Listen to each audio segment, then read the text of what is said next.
সামনে জাতিসংঘে বিল এনে আলোচনা করে ইসরায়েলের দমন, এই বর্বরচিত হামলা, এই গণহত্যা এগুলা বন্ধ করার জন্য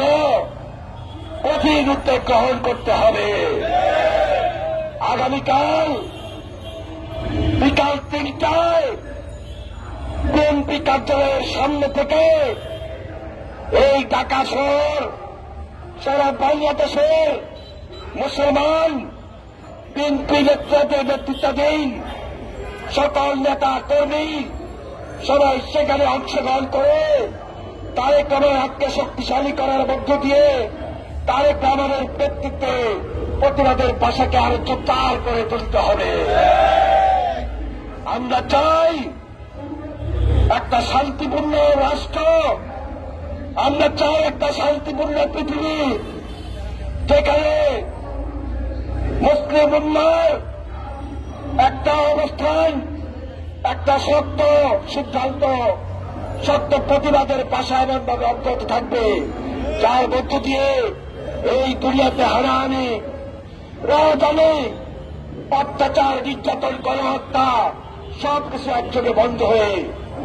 আমরা যেভাবে একটা গণতান্ত্রিক দেশে আজকে জোরালোভাবে দাবি তুলেছি, ফ্যাসিস্ট হাসিনা যেভাবে আগ্রাসনের মাধ্যমে ভারতীয় শাসনের মধ্য দিয়ে আমাদের মুখকে বন্ধ করে দিয়েছিল, আমাদের বাক্যকে বন্ধ করে দিয়েছিল, আমাদের মতামতকে বন্ধ করে দিয়েছিল, আমাদের দেশের উপর অত্যাচার নির্যাতন করে আমাদেরকে রুখে দিতে চেয়েছিল, আমাদের গণতন্ত্রকে ধ্বংস করে দিয়েছিল। আজকে আমরা যেভাবে ঐক্যবদ্ধ হয়েছি, যেভাবে আমরা বাংলাদেশের মানুষ ফ্যাসিস্টের বিরুদ্ধে লড়াই সংগ্রামকে অবতীর্ণ হয়ে বাংলাদেশের গণতান্ত্রিক ধারাকে অব্যাহত রেখেছি, এইভাবে গোটা দুনিয়ায় সবাই যদি জুলুমের বিরুদ্ধে,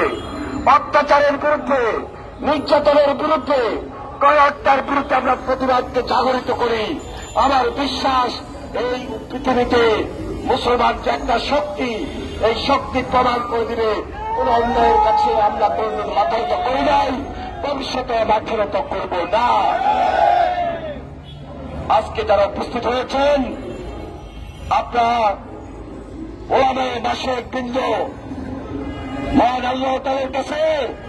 দোয়া প্রার্থনা করুন যারা মহান আল্লাহ তাআলা অবিলম্বে সমস্ত হত্যাযজ্ঞ বন্ধ করে দেওয়ার ব্যবস্থা দেন। আমাদের প্রতিবাদের ভাষা অব্যাহত থাকবে যতক্ষণ পর্যন্ত এই মাসুম বাচ্চারা, এই নারী, এই পুরুষ নির্যাতনের হাত থেকে রক্ষা না পাবেন। আপনাদের সবাইকে সংগ্রামী সালাম এবং অভিনন্দন জানিয়ে আজকের বিক্ষোভ মিছিলে অংশগ্রহণ করার জন্য আবেদন জানিয়ে ওলামা দলকে সংগ্রামী শুভেচ্ছা এবং অভিনন্দন জানিয়ে আমার বক্তব্য শেষ করছি।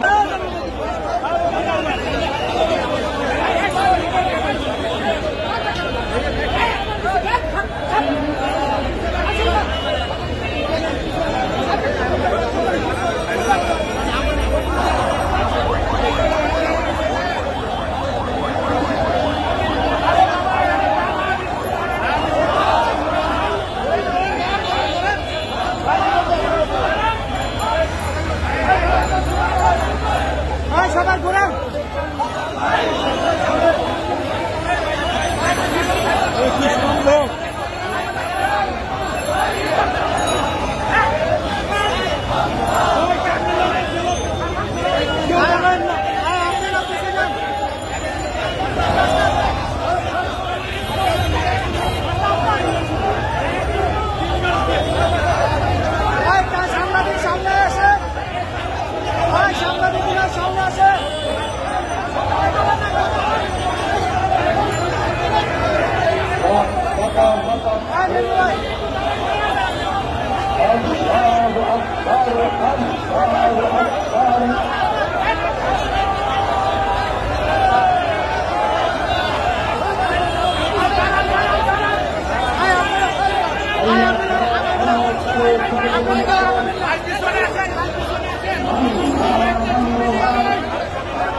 Calma.